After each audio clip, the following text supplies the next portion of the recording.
It is one of those easy fall Saturdays when the street looks friendly on purpose. Folding tables, paper signs, mugs stacked like little towers. Neighbors talk about nothing in particular. Leaves click under shoes. The air smells like old books and laundry soap. She isn't hunting for anything. She drifts, hands in pockets, until a splash of teal stops her. A Walkman sits among tangled earphones and scratched CDs. The corner is chipped. A sticker, once bright, now faded, leans a few degrees off-center. It tilts the same wrong way she remembers. She lifts it, gentle as if it could bruise. The battery door squeaks. Under the cover, light catches on something she has not seen in years.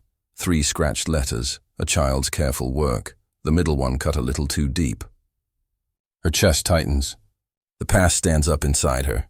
There is a tape already loaded. The paper label shows small rocket doodles, each one pointing left. He always drew them that way, stubborn and sweet. Left-pointing rockets. She used to tease him about it, then stopped because he liked them, and that was enough. Her fingers tremble. The world around her keeps moving, low voices, the buzz of a cicada, a car door in the distance, but the table goes quiet. The seller watches from a step away, polite smile turning unsure. She swallows, sways, steadies the player with both hands. Dust marks her thumb the way pencil used to mark his. 8 years of questions lean on this one small thing. It should be impossible. It isn't. The sidewalk feels thinner, like there's less ground than before. She breathes in and tastes metal and autumn. When she finally finds her voice, it is calm, almost soft, but it lands like a stone in water. Where did you get this? Boy vanished in 1996 at his birthday party. 8 years later, Mom finds this at a yard sale. This story moves on 2 clocks. The first is 1996, a birthday afternoon in a small-town park. The games, the cake, the few quiet minutes when a child slips from sight. The second is 2004, a neighborhood yard sale where an ordinary object pulls the past back into the light and refuses to let go. To protect privacy, some names, places, and non-essential details have been changed. Events are reconstructed from interviews, public records, and memories. We handle sensitive material with care and avoid graphic description. The point is not shock. It's understanding how tiny choices and overlooked patterns can decide everything.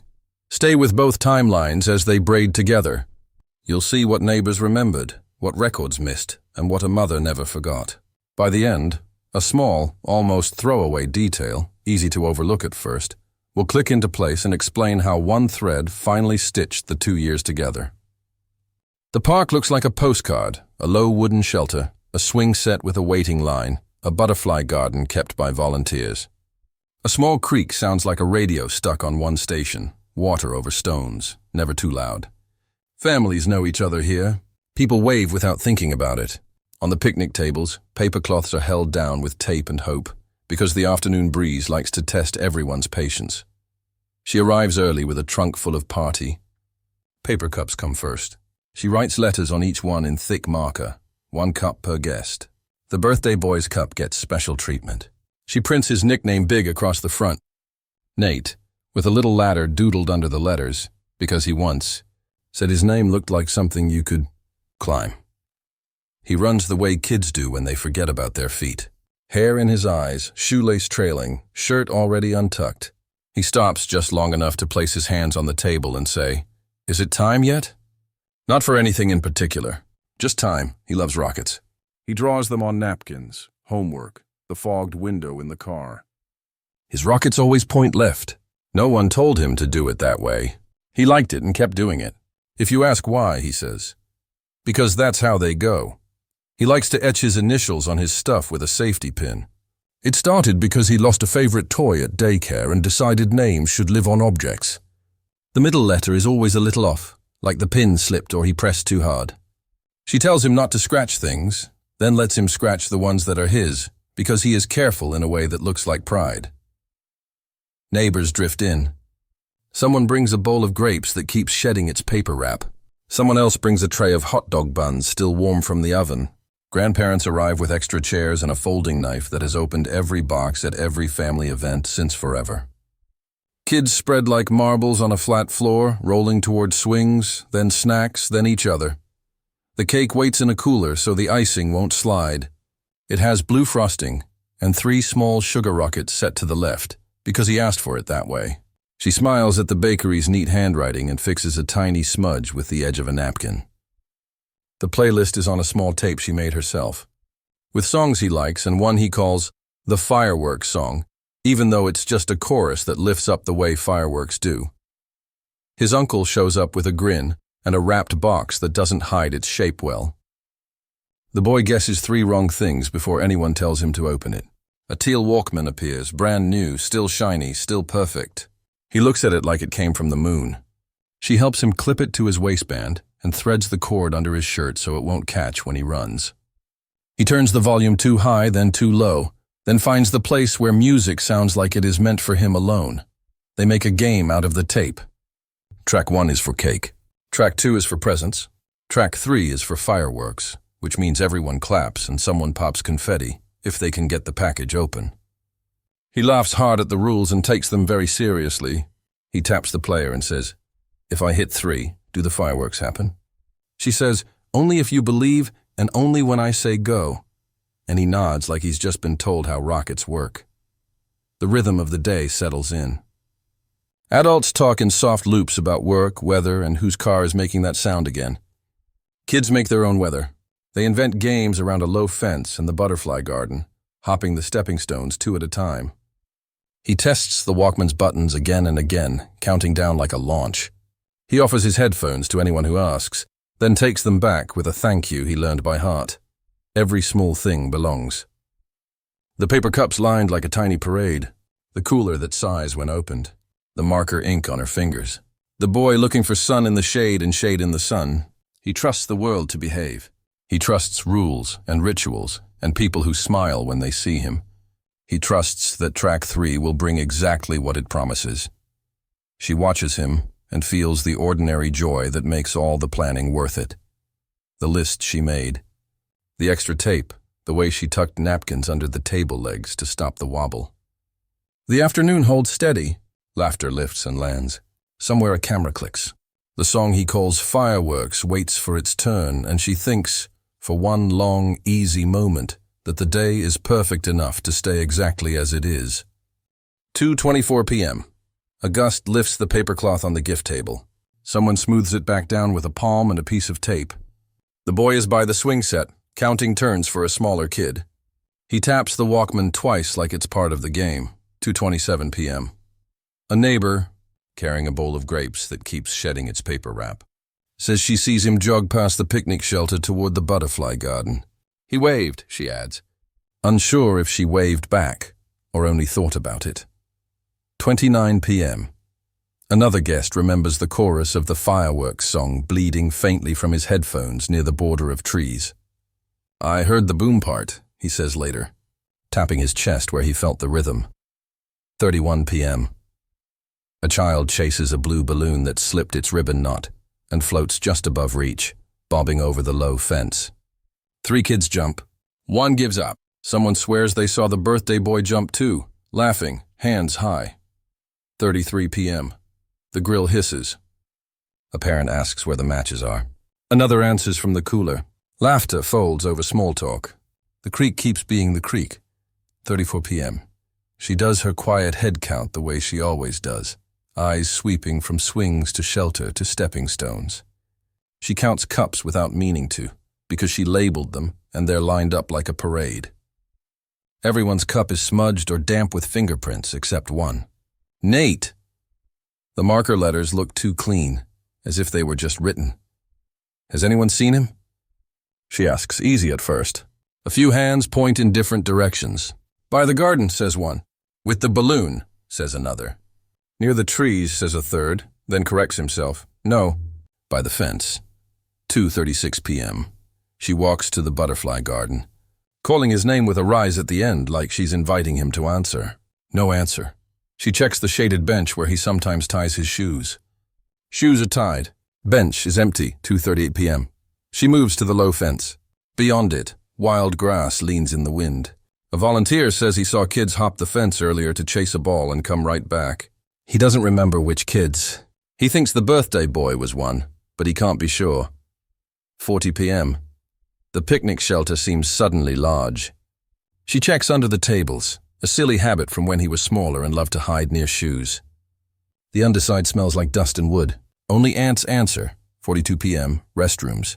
She knocks, says his name, waits, goes in, checks stalls, calls again. A paper towel sticks to her shoe. She peels it off and tucks it in her pocket like that will help. 44 p.m., the parking lot. She scans between cars, crouches to see under bumpers, stands to see over hoods. A truck door slams somewhere else. Not his. 2:46 p.m. Back at the tables, voices have changed shape. People set things down instead of up. Someone asks if he might have gone home with a relative by mistake. She shakes her head before the sentence finishes. He doesn't leave parties early, she almost says, then doesn't. Because it sounds like a wish instead of a fact. 48 p.m. She walks the same route again. Shelter, garden, fence, as if repetition can pull him out of the air. The creak sounds louder now, or maybe it's that everything else has gone quiet inside her. 50 p.m. Names matter now. She uses all the versions: Nathan, Nate, Buddy, Kiddo. Each one feels like a key that should fit. A friend of his runs to the swing set and back, cheeks red. He was here, the friend says, meaning earlier, meaning not now. 52 p.m. Someone suggests the little nature trail loop. A small group fans out. A balloon ribbon lies tangled in a bush, but the blue balloon is gone. Or maybe it was never blue. Later, two people will argue gently about that, as if the color could change the ending. 4 p.m. The untouched cup with his name sits steady on the table. The ink doesn't run, her hands do. She is moving without deciding to move, voice thinner now, calling. The park keeps its shape. The minutes lose theirs. The first search is everything within reach, then just beyond, then as far as breath can carry a name. The first weeks turn into a map with pins. Volunteers meet at the park at dawn and again at dusk. They walk creek banks in rubber boots and come back with nothing but wet socks and new blisters. Flyers go up on storefront windows, library doors, the side of the post office that faces the street. Someone designs a better poster with two photos, one smiling, one serious, so people can recognize him no matter the mood he was in. There are interviews at the kitchen table and at the station. The same questions arrive in different jackets. What did he say last? Who seemed out of place? Did you notice any cars idling near the park? She answers carefully every time, even when she could speak the list in her sleep. People want a pattern. She wants a door, season's turn. The first fall ends with neighbors bringing over casseroles she can't taste. Winter is all light on snow and the loud sound of nothing happening. Spring brings new searches when the brush thins and the creek sits low. Summer is hard. Parks are louder then. Children run everywhere, and her eyes follow every head that is almost the right height. The case folder grows heavy. New tabs arrive, tips called in, sightings that were someone else's child, rumors that live for a week and then fall apart. The meetings with detectives shift from weekly to monthly to, we'll call when there's something. She keeps a notebook anyway. Dates, names, small details that might matter later. A routine becomes a kind of shield. Birthdays come in quiet.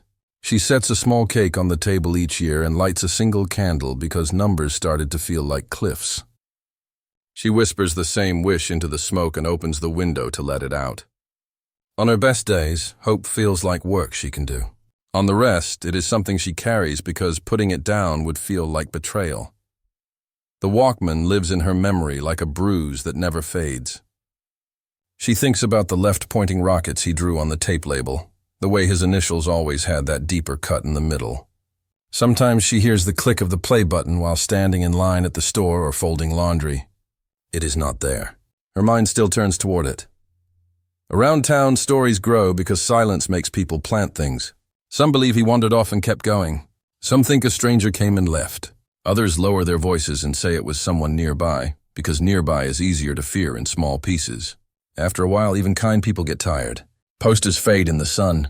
Tape peels. The world keeps moving as it must. She keeps a box by the door with fresh copies and a staple gun that still works. The sale stretches down the block like a casual parade.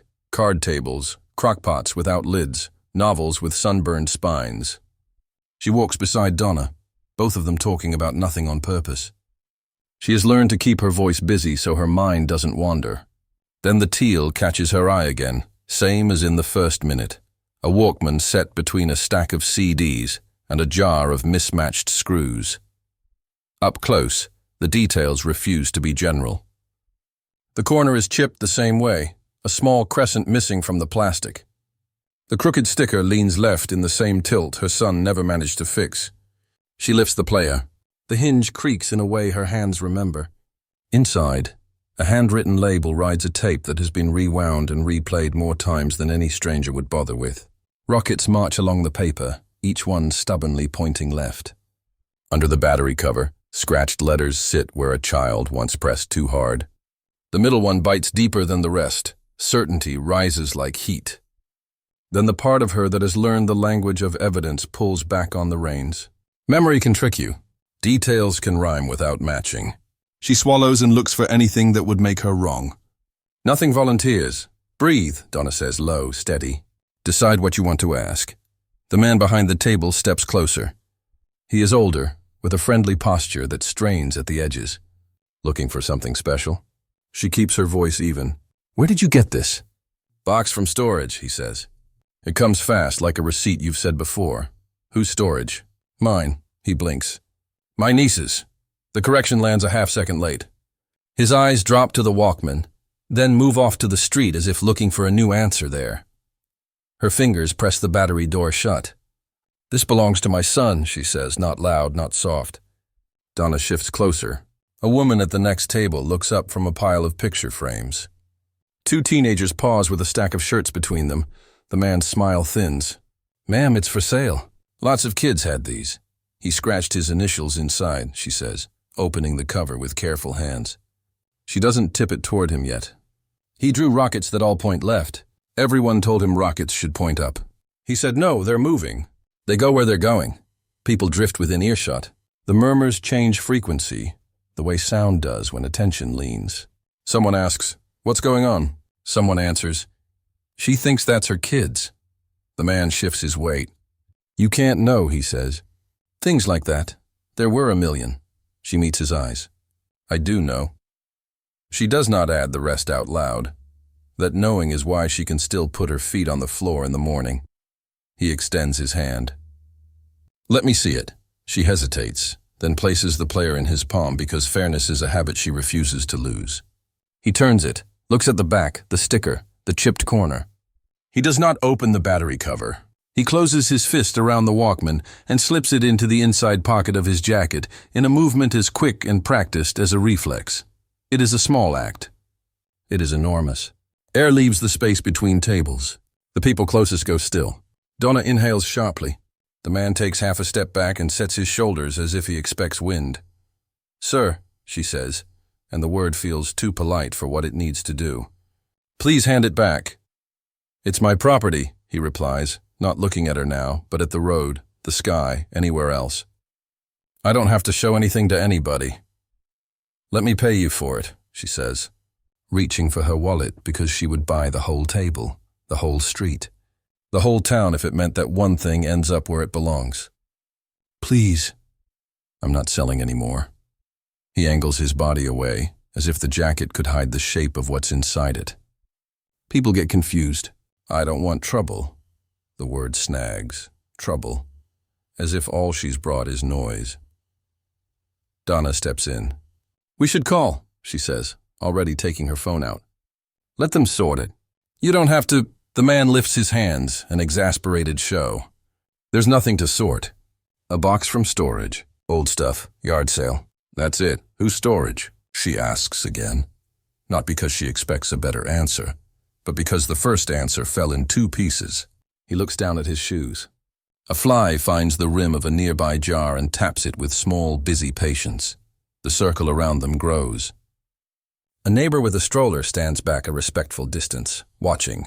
The woman with the picture frame sets them down and folds her arms. A boy on a bike stops, puts a foot to the ground, and rests his chin on his hands over the handlebars. No one wants a scene. They are all in one now. Donna gives the basics to the dispatcher. A found object, a claim, A history too long for a phone call. The words sound strange stacked together. 8 years. Birthday party. Left-pointing rockets. Donna's voice is practical and gentle, and it steadies the ground under the mother's shoes. The man's tone hardens. You can't accuse me of anything. I haven't done anything. He pats the inside of his jacket once, as if to check the Walkman is still where he put it, then flinches at his own movement. No one's accusing, Donna says. We're asking for help. He snorts, a sharp sound that tries to be bigger than it is. Help, he repeats, like a word from a language he doesn't speak. The minutes stretch thin. Somewhere down the block someone laughs at a completely different joke, and the sound doesn't know where to land here. She rubs her thumb where dust from the Walkman marked it, leaving a pale track like chalk. Every part of her is pulled in two, toward the familiar weight of what she held, and toward the careful caution of proof. She thinks of the poster boxes by her front door, of the single candle she lights each year. She thinks of how quickly a thing can be there, and then not. A faint whoop cuts the air from far away, the kind that could be a radio or could be a siren, depending on whether you brace for it. Heads turn in the same direction? The man doesn't.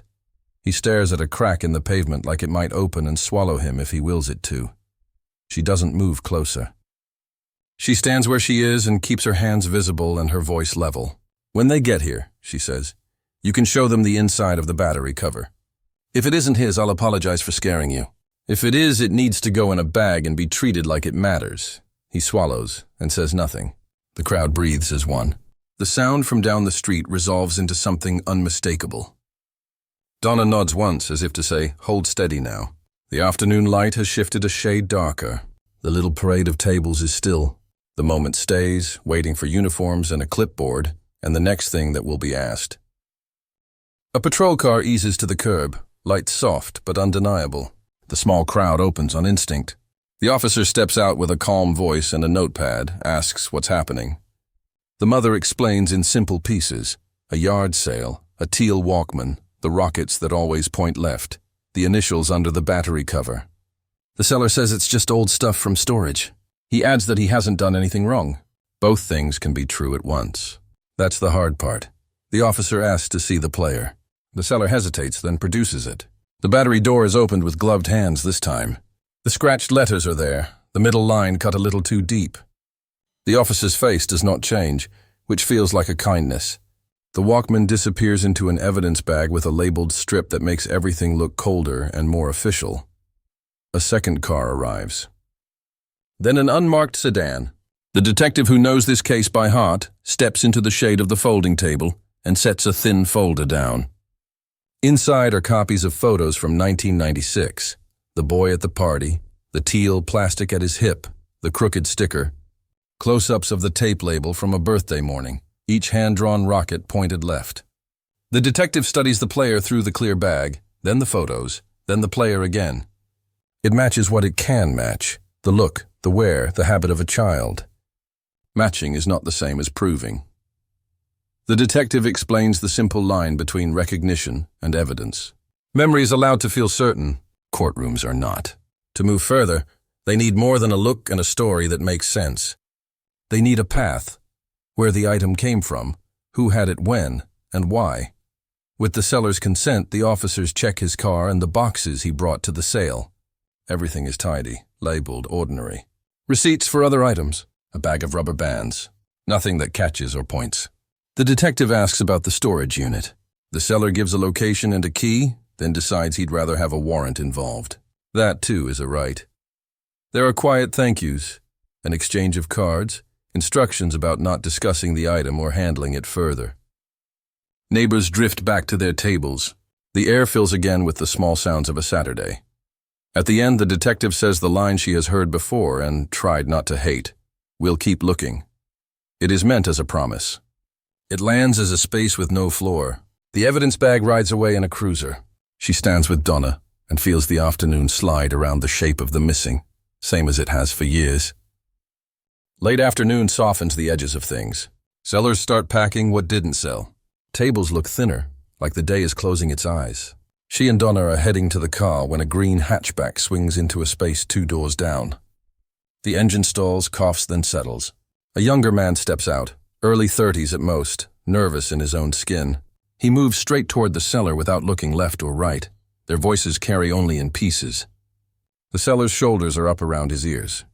The younger man keeps touching his keys to his palm, a small metal clink over and over. A box sits under the seller's table, plain, heavy, corners taped months ago. The seller slides it out with his shoe and shoves it across the pavement hard enough to make it jump. The lid gives. A scatter of small lives spills out.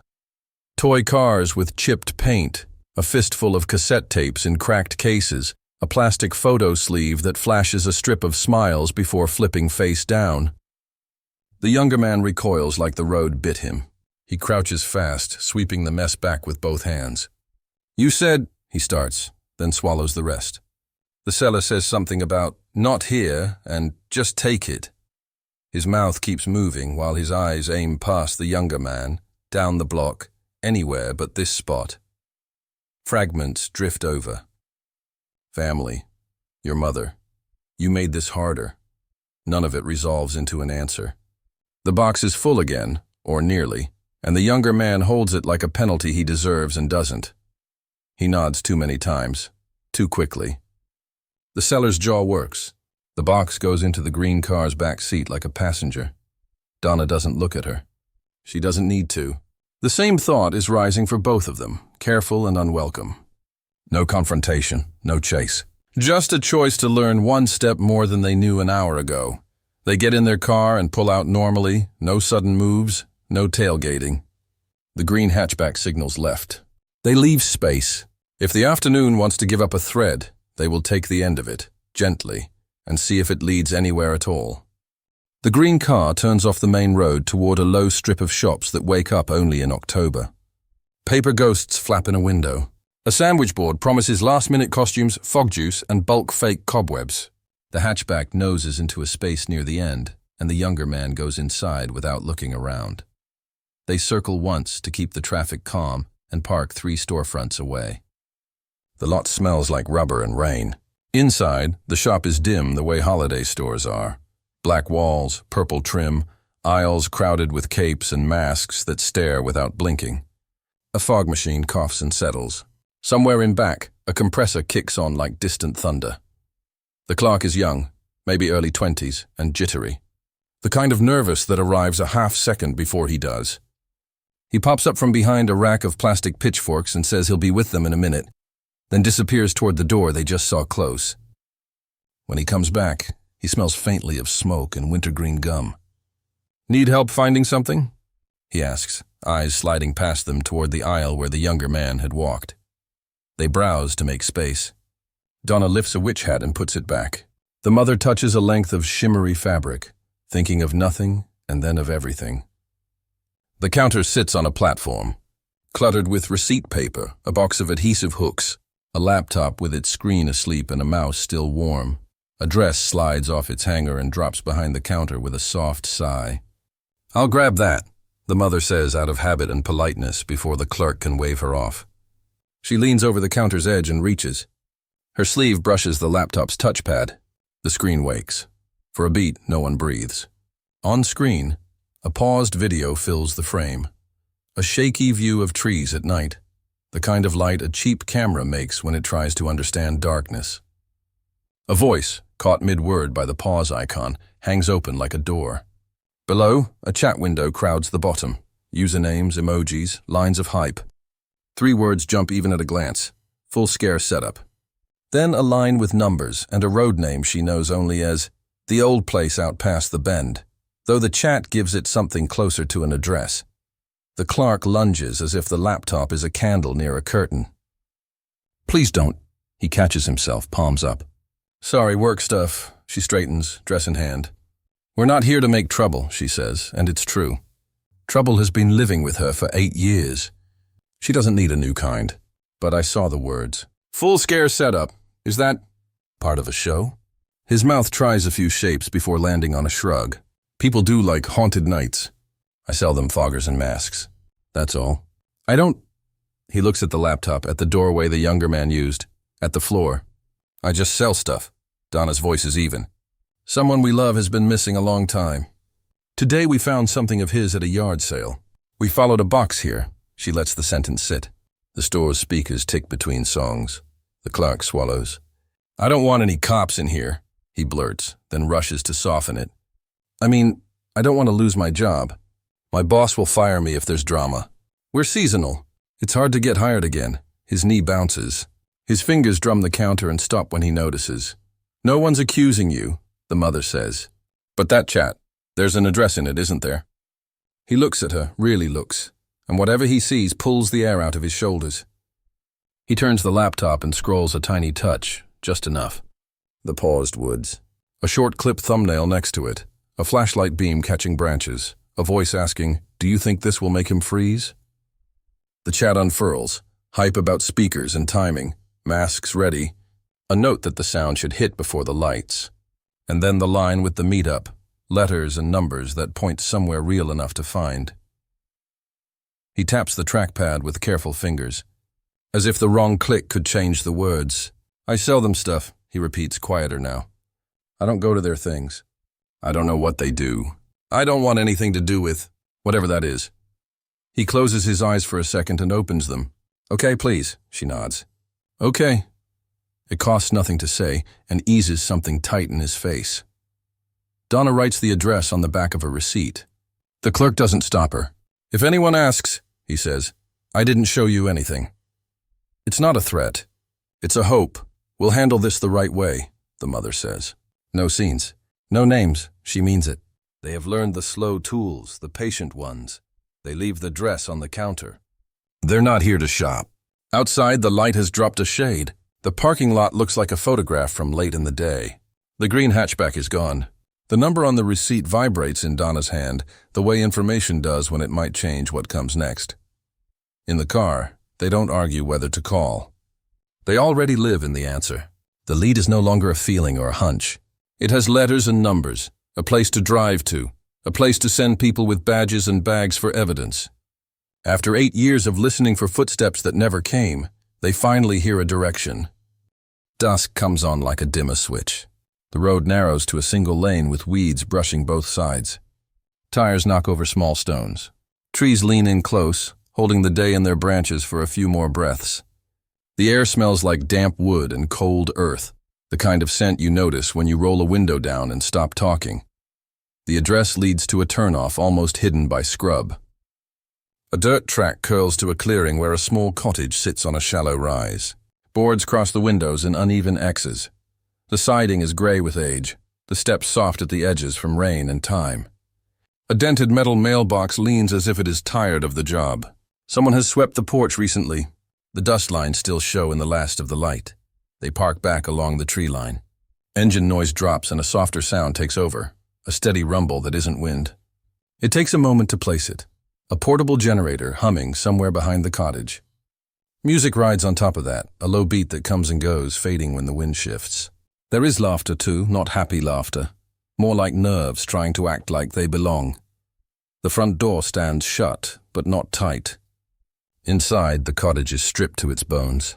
A few nail holes mark where pictures once hung. The floorboards creak in high, honest notes. There is no furniture that matters, just a broken chair and a stack of old newspapers gone soft at the corners.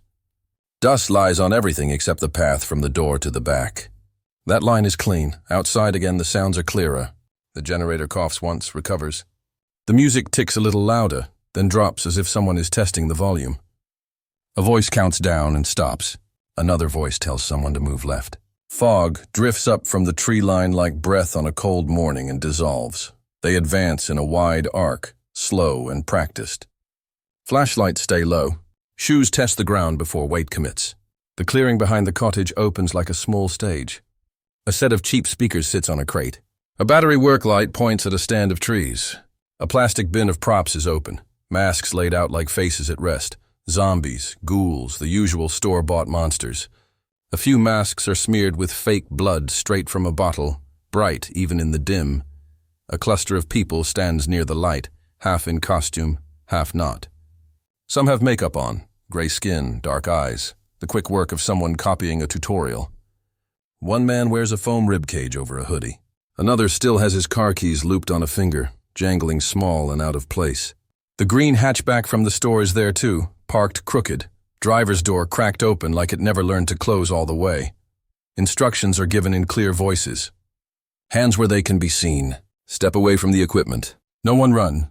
The group freezes, then stirs, then freezes again. Confusion washes over the faces that are not covered. A woman pulls her mask off fast and holds it like a hot plate. Someone asks if this is part of it. Someone else says he thought this was private land and legal. Words stack and collapse. The first detainments are calm and methodical. Zip ties, not force. Each person is guided to a spot away from the lights, away from the props. Names taken, pockets emptied. Questions simple at first. Who invited you? How did you hear about this? Did you bring any of the equipment? The answers line up into the same rough shape.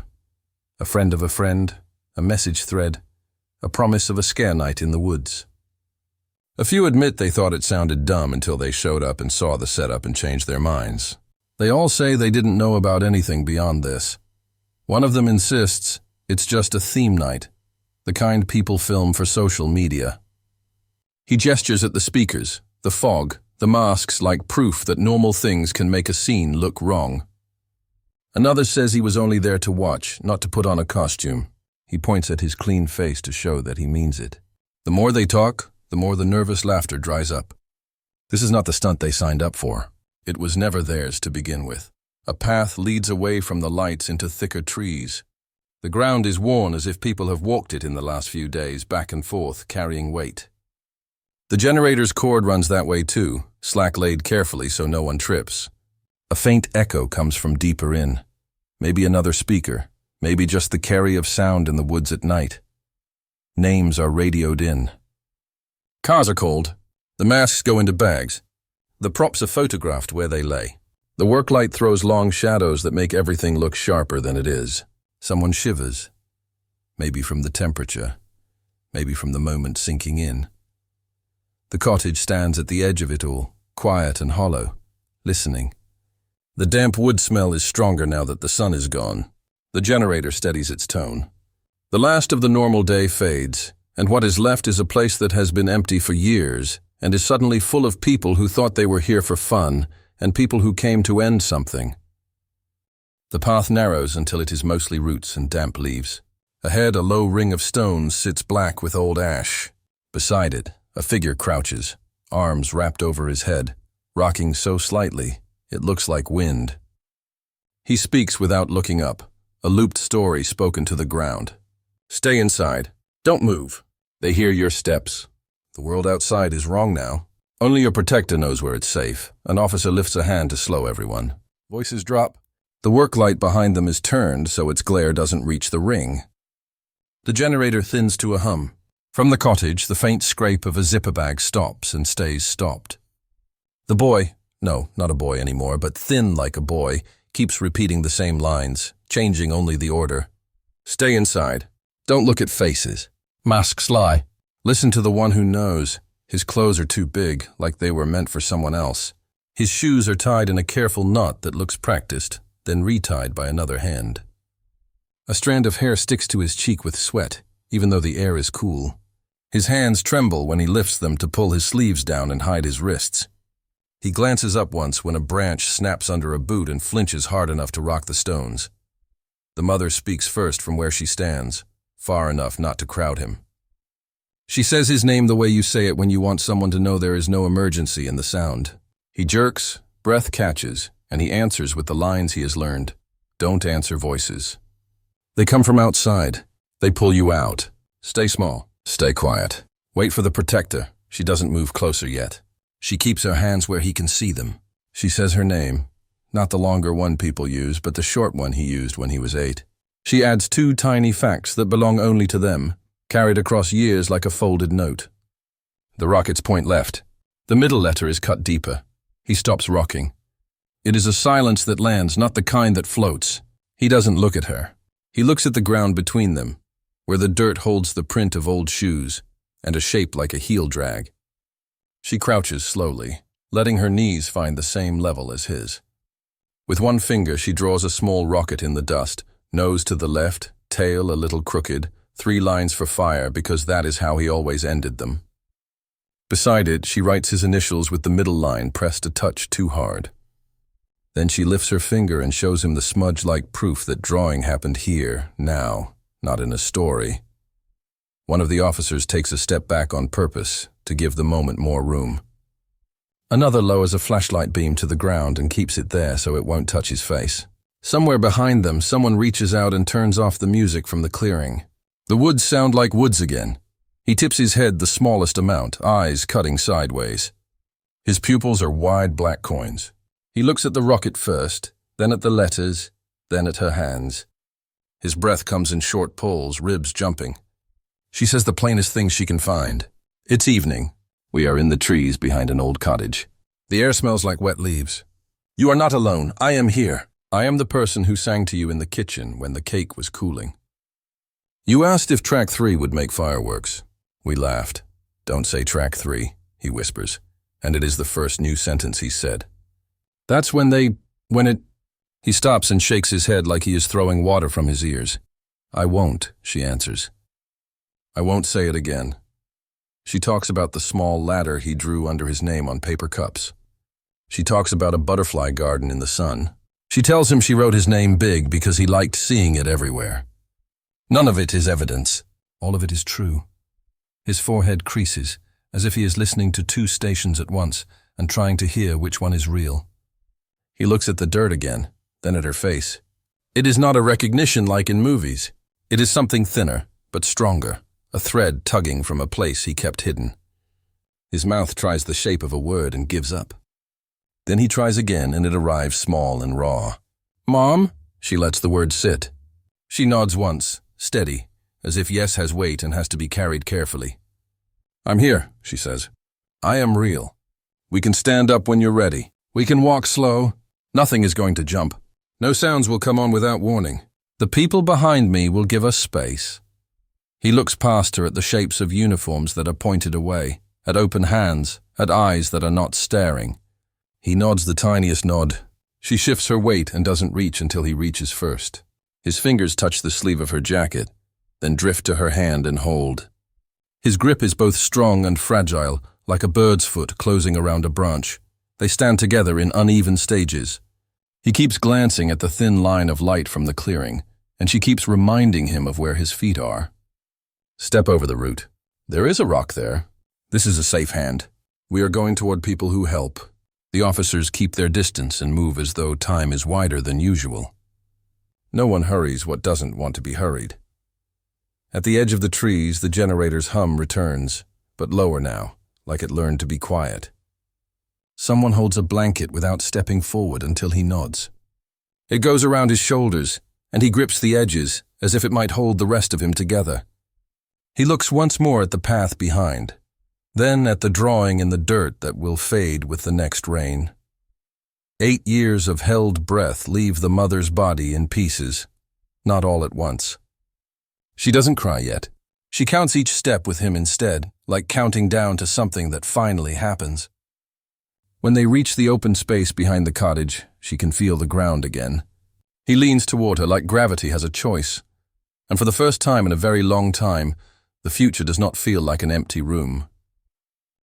The ER is all soft shoes and measured voices. A nurse takes vitals that sound steady enough. The doctor's summary is careful. Dehydrated, underweight, but responsive when the world is quiet. No obvious injuries that need immediate treatment. Likely exposed to something that makes fear feel enormous. Nothing exotic, just enough to turn shadows into alarms. They keep lights low, ask permission before they touch anything, speak in sentences that end gently. He sleeps in short bursts. When he wakes, he startles at doors, then relaxes when he sees his mother's face. She learns a new patience, the kind where you say where you are standing and what you are holding before you move. And it works, a little. He tests each fact against the old story he was told and begins to place them side by side. Down the hall, interviews begin. The picture the police build does not come from a single confession. It accretes. Bits of talk from people who thought they were attending a scary meetup in the woods, a clerk who sold fog machines and masks, an older man whose sentences keep finding dead ends. No one gets the full story alone. Together, it takes shape. The premise was always sold as protection. That word comes up again and again, like a badge the abductor pinned on himself. Protect you from the world that's gone wrong. Protect you from the people in masks. Protect you from the noise. He took the role of rescuer and rewrote the world to make the part fit. A basement room under an old, long-ignored house became the center of it, a space closed off from weather and time, with just enough comforts to feel like shelter if you never looked outside.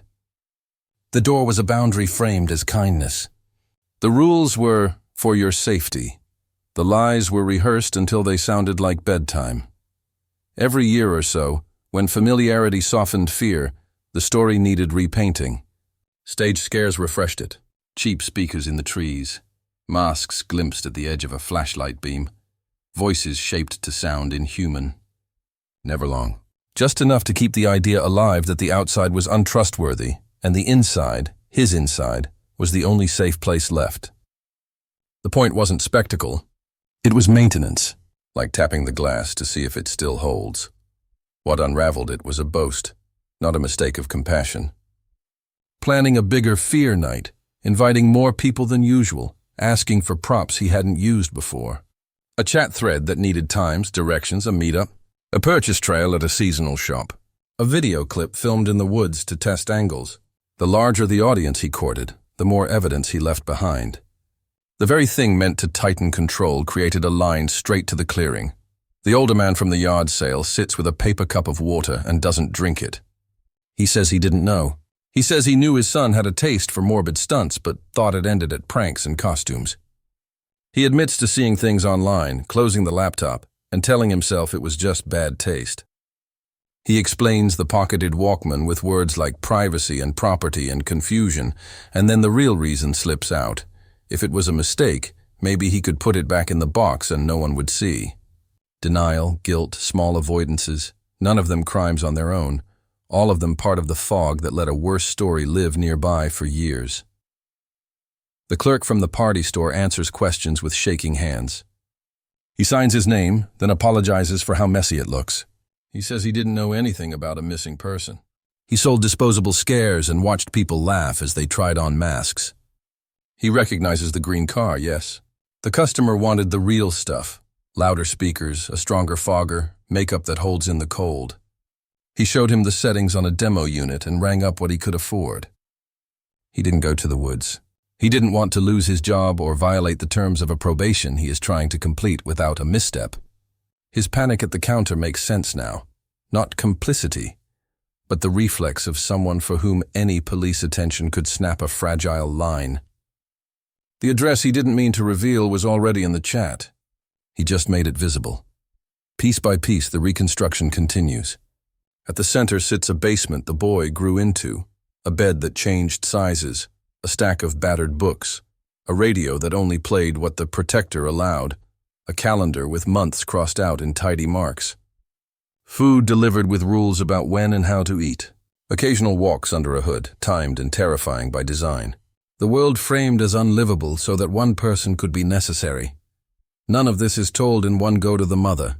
The detective knows that sequencing matters. She gets the headlines, never the spectacle, and always the path forward. Evidence bags exist now where only memory lived before. The Walkman, cleaned of prints by time and handling, still carries the same scratch pattern under the battery cover. The mixtape label with left-pointing rockets was photographed where it was found. The chat logs are preserved. The students in makeup provided their phones willingly. The generator sits where it was. Cord still wound the way someone who expects to reuse it would wind it. In the room with the quiet light, the doctor speaks plainly. Malnourished, but not beyond repair. Sleep disrupted as expected. Startle responses high. The mind has been trained to believe certain cues equal danger. Unlearning takes time. He recommends therapy that works in small, careful circles. Restore what daily life should feel like. Replace alarms with routines. Let trust and choice grow where they were not allowed. The mother nods. She already understands the language of slow repairs. She has been speaking it to herself for 8 years. She holds the paper consent forms and reads them. She asks good questions. When she returns to the bed, he is awake, eyes on the ceiling. She says out loud what the room holds. A clock, a curtain track, a cup of water, a nurse at the desk just beyond the door. She tells him he can sleep, and nothing will happen without someone saying what it is first. The door stays open exactly as much as he wants. Down the hall, a whiteboard fills with lines and arrows. Outside the window, the night is just night again. The story that kept him in a room is shrinking, replaced by one told in daylight and paperwork, in careful statements and checked boxes, in a Walkman that no longer has to be proof to stay precious. The brag that built a trapdoor became the same step everyone used to walk him out. It's almost never the thunderclap. It's the small thing you know by heart, the way someone ties a knot, the tilt of a sticker, a doodle that always leans left. Big stories hide in habits. They don't shout. They wait for the person who loved them to notice. Here, a line of left-pointing rockets stitched 2 years together, 1996 and 2004, like careful, even thread. A child drew them that way because it pleased him. Years later, the same rockets, leaning the same direction on a faded tape label, tapped a door that wouldn't open for anyone else. Alongside them lived another tiny truth. The middle letter, etched too deep, always a little wrong, in a way that felt right to him. Together, those details built a bridge sturdier than rumor and louder than denial. Other small things mattered too. A pocketed Walkman that turned an ordinary gesture into a flare. A sentence that changed mid-breath from mine to my niece's. The nervous clatter of keys in a palm. None of these alone prove a case. All of them, together, point like arrows until the path appears. That is how hard puzzles yield. Grain by grain, not all at once. What remains now is quieter than the search that came before. Doors open to morning light. A room holds steady. Fear no longer sets the schedule. There are lists for therapy and school and simple errands, and there is room on those lists for drawing ladders on paper cups again. The Walkman will belong to ordinary life when the forms are signed, not as a wound or a weapon, but as a keepsake that came home. Endurance isn't loud either. It sounds like a name said the same way for 8 years, then answered. It looks like rockets that can point any direction they need to. Left today, perhaps up tomorrow, because the sky is open, and the story belongs to them again.